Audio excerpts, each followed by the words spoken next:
Bueno, la verdad es que sí está empezando en estas últimas semanas a aumentar los casos de COVID. Eh, lo que la cepa que está circulando es una cepa que es una variante de Omicron que se llama BQ1.1. Y si bien no es más agresiva, que durante un tiempo se había postulado o había habido algunas noticias como que podía ser más agresiva, si bien no es más agresiva, sí es más contagiosa comparado con las cepas anteriores que tuvimos. Y bueno, en base a esta cepa y demás, se está viendo un aumento notorio de los contagios, digamos, de COVID.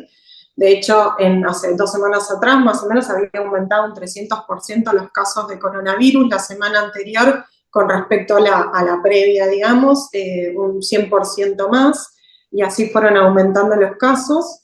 Lo bueno de esto es que, o lo particular, comparado con cuando empezó el COVID de la pandemia, es que no son casos graves, que hay pocos pacientes internados en UTI.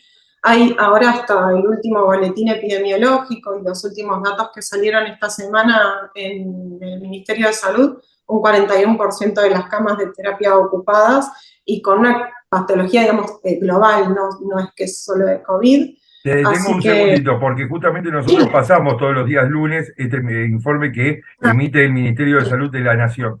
Y era la duda que nos había generado. Hablaste de un 41%, si la memoria no me falla, de ocupación de las camas UTI, de unidad terapia intensiva, le explicamos a la gente. Digamos, pero no es solamente coronavirus, era la duda que teníamos, es de otras patologías también. sí, por lo que aparece en el informe y todo, o sea, lo que hay son otras patologías, o sea, es global, la Claro, internación perfecto. global en terapia intensiva.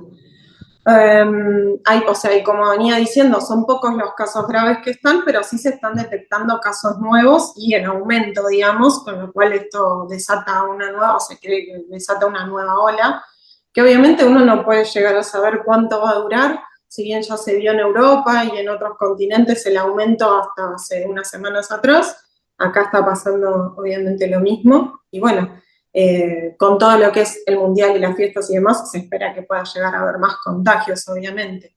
Así que desde nuestro lado siempre es la intención de reforzar la vacunación, dependiendo, sobre todo en adultos, dependiendo de la cantidad de vacunas que se hayan dado y del rango etario y demás, es entre 5 y 6 dosis de vacunas. Los pacientes mayores que se dieron, y esto está bueno remarcarlo, que se dieron la vacuna con Sinopharm, deberían de tener 6 dosis para coronavirus de vacunas. Así que, bueno, la idea un poquito es eso, fomentar de vuelta la vacunación, que fomentar el uso de barbijo, el uso, sobre todo en los lugares cerrados, transportes públicos, en los lugares del trabajo donde no se pueda evitar estar al aire libre, con ventilación cruzada.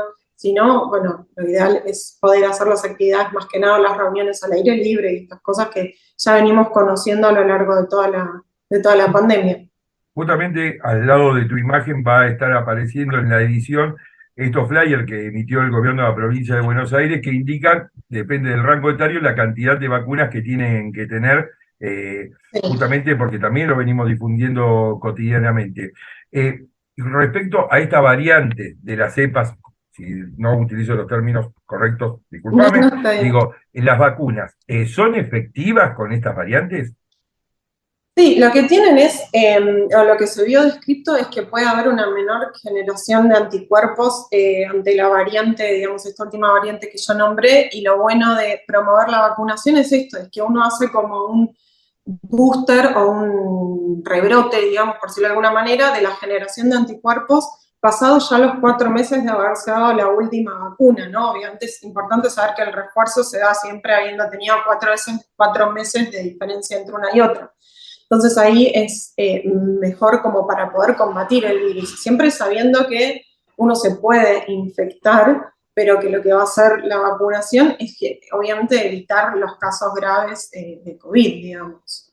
Bueno, ahí tocaste un tema que también me parece que está bueno reafirmar, lo que tiene que ver con que la vacuna no evita que te contagies, sino que evita, digamos, hace que los síntomas no sean tan graves. Exactamente, sí, que pueda ser una enfermedad leve, dependiendo obviamente del paciente y todo, pero sí que la enfermedad sea leve, que no sea una enfermedad grave. ¿Por qué se dio este rebrote? Digo, porque el año pasado, enero de este año, hubo un fuerte rebrote nuevamente. ¿Tiene que ver con la circulación de personas, con el periodo estival que se está acercando? ¿Cuál es la explicación científica? A ver, esto te lo digo yo desde mi parte, pero creo que sí hay un poco también de cansancio de todos por parte del uso del barbijo, que es lo único que por ahora también nos tiene como, nos cuida de contraer el virus. Por un lado eso, por otro lado el aumento de las reuniones sociales, el mundial, ahora se vienen las fiestas y demás. Yo creo que todo eso tiene bastante que ver. El último rebrote que hemos mencionado del año anterior había empezado más que nada en el periodo de esa semana entre fiestas, así que bueno, eso me parece que tiene bastante que ver. Y bueno, a veces uno tiende a relajarse también, ¿no? Con los cuidados, o no sé si relajarse, pero bueno, está como más acostumbrado a esto, y bueno, puede ser que haya menos uso de los barbijos y demás. Eh, También, sí, no, no, sí. no, decime. No, no, yo iba a mencionar que igual, comparando con años anteriores o cuando recién inició la pandemia, eh, los testeos no es que no están disponibles, sino que sí o sí se invita o se incita a testearse a lo que sean personas mayores de 50, personal de salud, personas con riesgo, obviamente personas que van a internarse con síntomas respiratorios, con lo cual, si bien ahora se ve un aumento, también puede ser que no sea tan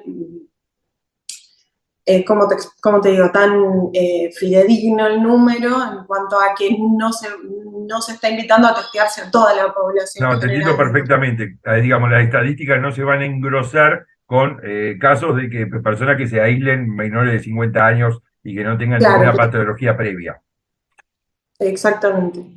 Y por último, creo que a Farina en su momento le había preguntado esto. El coronavirus llegó para quedarse, evidentemente. Sí, sí. Vamos a En mi tener que opinión, convivir con la enfermedad. sí, sí, sí, sí, sí. Para mí, y en mi opinión, y por lo que se viene leyendo y por cómo se vienen dando las cosas, sí. Y por último, te agrego una pregunta. Me decías que estás en el hospital de Cañuelas ahora. Digo, lo que pasa en el conurbano, con lo que pasa en el interior, con el tema de coronavirus, ¿es muy disímil o las estadísticas se mantienen? No, la verdad es que está parecido a los casos de COVID que tenemos acá, tanto como en el hospital de Moreno. Eh, Incluso los pacientes internados en terapia intensiva y demás. eh, los números siguen mostrando, digamos, que mucho, el predominio, por lo menos hasta ahora, se dio más que nada también en el AMBA y aledaños, digamos. Pero sí, es muy parecido hasta ahora los pacientes internados y todo, sí, sí, sí. Agrego otra pregunta más. En el hospital de Moreno, ¿hay internados en unidad de terapia intensiva por coronavirus? ¿Qué dato tenés? Lo último que pueda llegar a tener. Hasta principios de esta semana te diría que no. No sé si cambió ahora. Hoy, puntualmente hoy no tengo el dato, pero sí, hasta principios de esta semana te digo que no.